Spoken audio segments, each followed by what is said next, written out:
Hello, Bunny YouTube channel.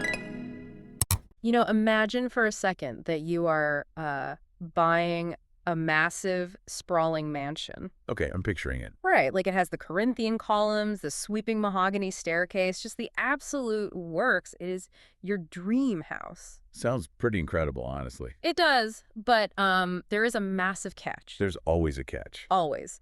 So there is a roommate living in one of the guest bedrooms who simply refuses to leave.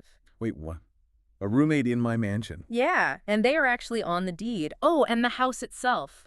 It is completely full of, hidden treasure stashed in the walls, but also secret, extensive water damage rotting away under the floorboards. Oh, wow. Yeah, that sounds like an absolute real estate nightmare. Yeah. You would never close on that house. Right, you've just run away screaming. But how on earth do you put a single, clean, accurate price tag on that entire messy situation? I mean, you really can't easily. It sounds impossible. It does. Well, welcome to this deep dive. Today we are attempting to answer exactly that kind of question, but in the corporate world.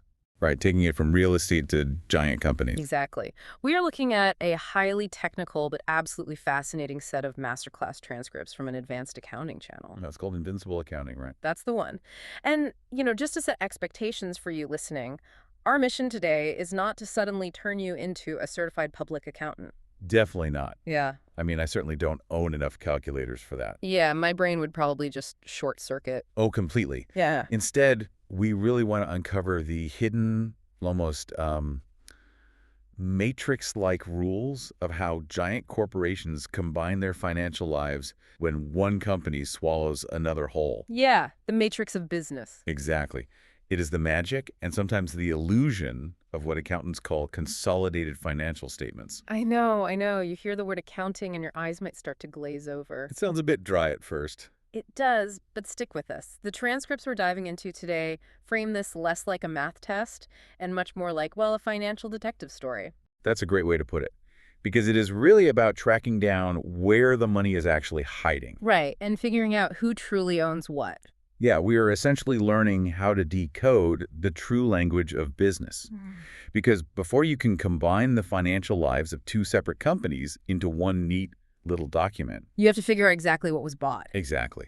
And, perhaps more importantly, who still owns the leftovers. Okay, so let's unpack this. The masterclass gives us a really great baseline scenario to start with. Right, the walk-in example. Yeah. So we have a parent company. Let's call them Walk-in Company. They decide to buy out a target company, Women Company. Okay, walk-in buys women. Right. Now, Walk-in acquires control, meaning they call the shots, they run the board meetings, all of that. But initially, we don't even know the exact percentage of women that they actually bought. Which happens much more often than you might think. Really? You don't No. just buy the whole thing? Not always. In the corporate world, you don't always need to buy 100% of a company to own it. You just need enough of the voting shares to control it. Ah, okay. So just a majority. Right. Let's say Watson buys 85% of women. That leftover 15% doesn't just evaporate into thin air. No, somebody still owns it. Exactly. It belongs to outside investors, Mhm. Everyday people, mutual funds, whoever. In the accounting matrix, this leftover slice is called the non-controlling interest. Or NCI, right? Yeah, NCI. So to go back to my weird opening analogy. The mansion with the roommate. Yeah, the roommate. It's like, actually, let's use a used car. It's like buying a used car with a friend. Okay. The official Kelly Blue Book, which in accounting terms we'd call the book value, right? The value on paper, it says the car's worth $5,000. Right, that's what the books say. But when you look closer, it has this incredible custom stereo system worth $2,000 that the previous owner installed but never officially documented. Ah, okay, so there's hidden value. Yes. That extra value is the fair value difference. And the NCI, that's like your cousin who threw in a few bucks and technically owns 15% of that car, custom stereo included. That is a really brilliant way to visualize it. Because when Watson buys women, they aren't just looking at women's dusty old accounting books to find the book value. They'd be missing the stereo. Exactly. They have to play detective. They have to send auditors in to find what are called unamortized differences. Unamortized differences. That sounds very technical. It does, but it just means hidden value. For instance, women might have specialized office equipment that is actually worth, say, $50,000 more on the open market than their internal accounting books claim it is. $50,000 just hiding in plain sight. Right. Just because the paper says one thing doesn't mean reality actually It matches. is wild. It is. And we cannot just, mash Watchen's numbers and women's numbers together and call it a day. We can't. No, we have to allocate the true, real-world, fair value of women between the controlling interest, the parent company, Walken, and the NCI, the outsiders. Why go through all that trouble, though? I mean, if Walken controls the whole thing, why not just say, hey, we own it. Here is the total value of the kingdom. Because if you do not separate it out, you are essentially lying to the public markets. Oh, yeah, that's bad. Very bad. Maintaining a true and fair view for investors is the absolute bedrock of finance. If I'm an investor looking at Walken's balance sheet, I need to know exactly what value Walken truly has rights to. You have to clearly show, like, this is what we own and control, and this little slice over here, that belongs to the roommate. Yes, the roommate in the mansion who will not leave. Okay, I'm with you. But once we play detective, once we figure out the true fair value of the assets, Yeah. the hidden stereo, the $50,000 in undervalued office equipment, we hit what looks like a massive mathematical wall. Oh, you're talking about the acquisition premium. Yes, because almost always, the parent company pays significantly more than the physical assets are actually worth. Right, they overpay. Exactly.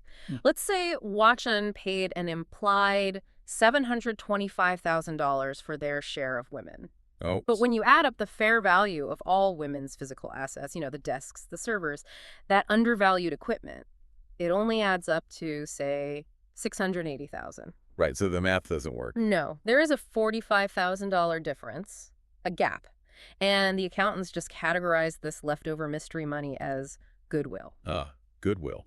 It is, without a doubt, one of the most misunderstood concepts in modern business. Well, I am definitely one of those people misunderstanding it. Wait, so if the math doesn't add up, accountants just, invent a category called goodwill to balance the checkbook. That sounds like a magic trick, doesn't it? It really does. How is paying for thin air a valid corporate asset? I mean, if I go to a deli and I overpay for a turkey sandwich, Right. I don't get to claim the extra $5 as goodwill on my personal net worth statement. No, you definitely don't. And it does feel a bit like thin air at first glance. No. But what is fascinating here is that goodwill is actually deeply rooted in commercial reality. Okay, sell me on this. How? Well, when Walken buys women, they aren't just buying desks and factories. They are buying brand loyalty. They are buying, a proprietary customer list that took women decades to build. Oh, I see. Yeah, they are buying the future synergy of combining two brilliant research and development teams. That is what goodwill represents. So it's not just a made-up number. No, it is the intangible premium of a functioning, profitable business that already has momentum. Okay, I will concede it's not totally thin air. Momentum definitely has value. It does. But who gets to claim this goodwill? If Walken paid a massive premium for brand loyalty, does our roommate, the non-controlling interest, the outside investors, do they get to put a piece of that goodwill on their own balance sheet? That is the million-dollar question right there. And the rules on this are incredibly strict. How the NCI is measured at the exact moment of the purchase changes everything about the math. The masterclass transcripts detail this so beautifully. They really do. If you measure the outsider share strictly by the hard physical assets on paper, what accountants call the proportionate share of identifiable net assets, then the NCI gets zero goodwill. Nothing. Right. They only get credit for the desks and the servers. Exactly. However, if you measure the NCI slice by fair value, meaning what their 15% is actually worth on the open market, taking into account the premium Walken just paid, then suddenly the NCI gets its own little slice of the goodwill pie. just by tweaking how you measure their starting position, you suddenly conjure up an extra slice of intangible value for the outsiders. It is a critical distinction, and it really highlights how delicate these consolidated statements are. Right. But I have to caution you, and really anyone looking at a corporate balance sheet. Uh-oh. What's the warning? Goodwill is a powerful asset.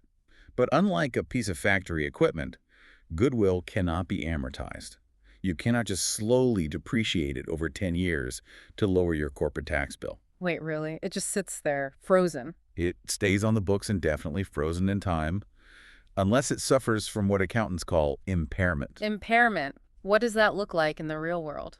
Well, meaning if that brand loyalty you bought suddenly vanishes, say, a massive scandal hits the subsidiary, or their flagship product becomes obsolete overnight. Then the momentum is gone. Exactly.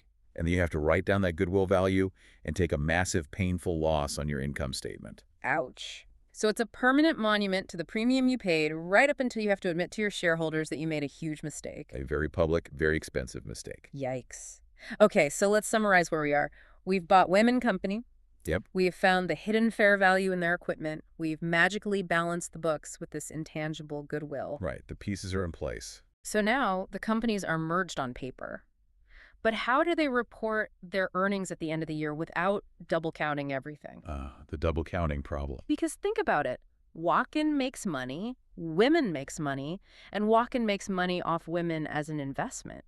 It sounds like a recipe for wildly inflating your profits. Oh, it would absolutely inflate profits, if not for what is essentially a financial time machine. A time machine. Here's where it gets really interesting.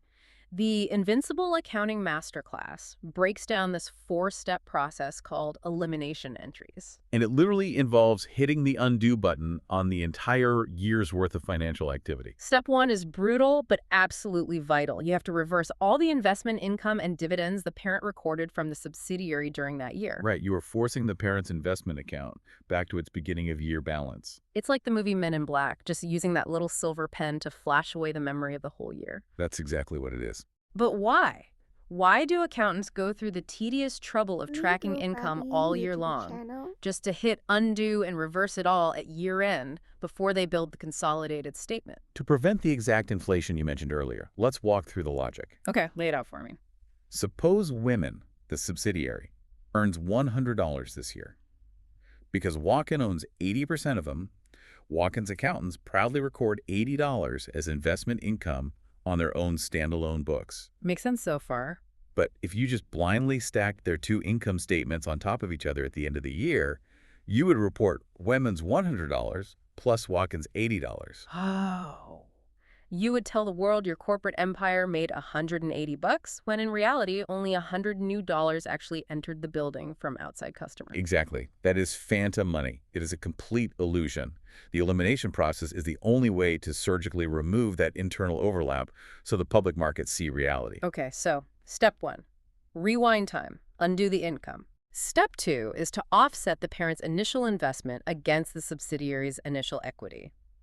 This is where we pull back the curtain and reveal those hidden differences we found earlier. Like the $50,000 undervalued equipment and the goodwill. Because remember, we just rewound the clock back to January 1st. We have to show the baseline of what was actually purchased at the start of the year. Right. Then step 3 is where reality sets back in. We have to amortize the differences. Let's go back to Women's $50,000 undervalued equipment. That equipment has, say, a 10-year useful life. Okay, 10 years. So for the current year, we have to adjust the depreciation expense by $5,000. Because that equipment is slowly losing value every single day. Our consolidated statement needs to reflect that wear and tear for the year. Even if Women's own private books don't show the higher depreciation. Exactly, because they are still using their old, outdated book value. We have to correct it for the big picture. Got it. And finally, step 4, we adjust the non-controlling interest, our roommate. Right, we have to pay the roommate. We give them their rightful 15% share of the current year's net income minus their share of the dividends. It is a beautifully logical, if slightly tedious, 4-step dance. Very logical. But this whole time machine, this perfectly balanced financial ecosystem, it relies on one massive assumption. Oh, what's the catch? It assumes the parent company's accountants actually did their jobs perfectly all year, using what is called the full equity method. And what happens if they didn't?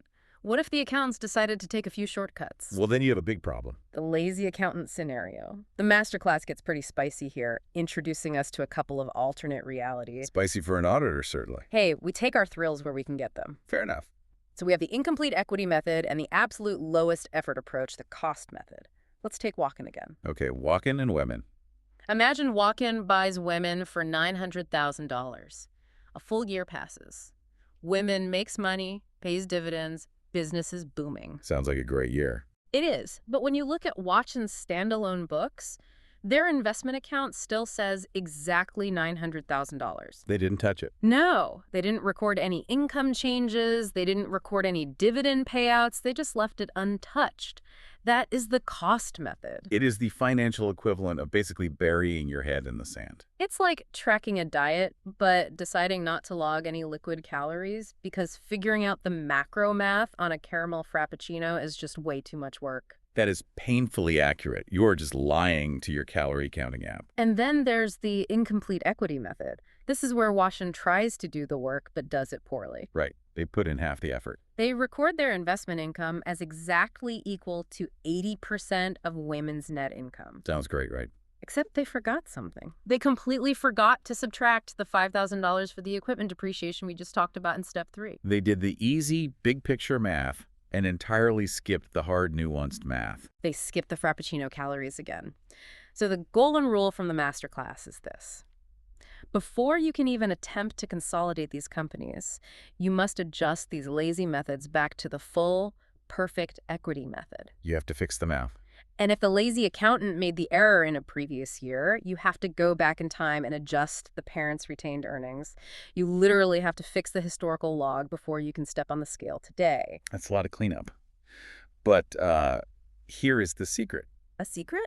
Yeah, these shortcuts are actually brilliant diagnostic tools for us on the outside. Really? How can a lazy accounting trick be a tool for us? By looking at a parent company's standalone balance sheet, if you see a stagnant investment number year over year like that $900,000 that never moved a single inch, Oh, I see. a savvy investor, or you, the listener, can instantly spot a company using the cost method. Because living, breathing businesses are never perfectly static. They make money, they lose money. Exactly. That's a dead giveaway. Yeah. And it tells you immediately that the true current value of that subsidiary is completely hidden from plain view. It's disguised. It forces you to dig deeper into the footnotes because the surface numbers are intentionally lazy. I love that. It is like looking for a tell in a high-stakes poker game. It really is. Okay, so we've played detective to find the fair value. We've booked the intangible goodwill. We've built our financial time machine to hit the undo button and stop phantom money. Yep, we've done a lot. And we've slapped the wrists of the lazy accountants and fixed their diet logs. So after all this financial time travel and math, what does the final official balance sheet actually look like? Yeah, the consolidated statements, the final snapshot of the empire. Right, so we did all this math on that investment and subsidiary account. We tracked the income, we reversed it, we adjusted for depreciation. Where does that investment account sit on the final document? It doesn't. Well, It completely vanishes. Poof. Zero. gone, just entirely gone. Completely eliminated. And even wilder, the retained earnings, which is basically the historical savings account of the business on the final consolidated balance sheet, those belong only to the parent company. Right. The subsidiaries' retained earnings, their entire history of saving up money before the buyout, are entirely wiped out in the consolidation process. Erased from the permanent record. So, what does this all mean? We did all this math, we tracked all this subsidiary income just to wipe their retained earnings off the face of the earth. I know it sounds harsh, but if we connect this to the bigger picture, it makes perfect logical sense. We have to remember who this consolidated statement is actually for. The investors. Specifically, the parent company's shareholders. Sure. Once the merger happens, the consolidated statement treats the subsidiary not as a proud, separate entity with its own rich history, but simply as a bundle of physical assets and liabilities now controlled by the parent. Wow. They're just cogs in the new machine. Exactly. And regarding those erased retained earnings, think about the purchase price. When Watkin bought women's past successes, their historical earnings, they were already baked into the premium Watkin had to pay to acquire them. Oh. If we kept women's retained earnings on the new combined balance sheet, we would be double counting their history. Because we already paid for the past when we bought the company. Right. The consolidated statement is only concerned with the future under new management. Wow. It is a little ruthless, but mathematically beautiful. You don't get to claim the savings account you just bought as your own hard-earned savings. You definitely do not. And, of course, our old friend, the non-controlling interest, the roommate in the mansion. Yes, the roomie. They get their own special single-line item on the balance sheet to represent the outsider's share of the whole pie. Just one line. They get their one line right near the bottom of the equity section, acknowledging they are in the house, but they certainly do not own the deed. Okay, this has been an incredible journey. We started by figuring out that a company's paper value is rarely its true value. Rarely ever. We learned to play detective, finding the hidden worth of assets and the intangible power of goodwill. We discovered the absolute necessity of the four-step elimination process. Our financial time machine. Yes, to stop companies from magically double-counting phantom money. We learned how to spot a lazy accountant hiding behind the cost method just by looking for stagnant numbers. A very useful trick. And finally, we saw how it all squishes together into one transparent, slightly ruthless financial picture for the shareholders. It is a massive, complex undertaking, which is why accountants earn their keep. But this actually raises an important question, something for you to think about long after this deep dive is over. Oh, lay it on us. What's the question? Well, we learned today that goodwill is created when a company pays a premium over the actual physical value of assets. Right.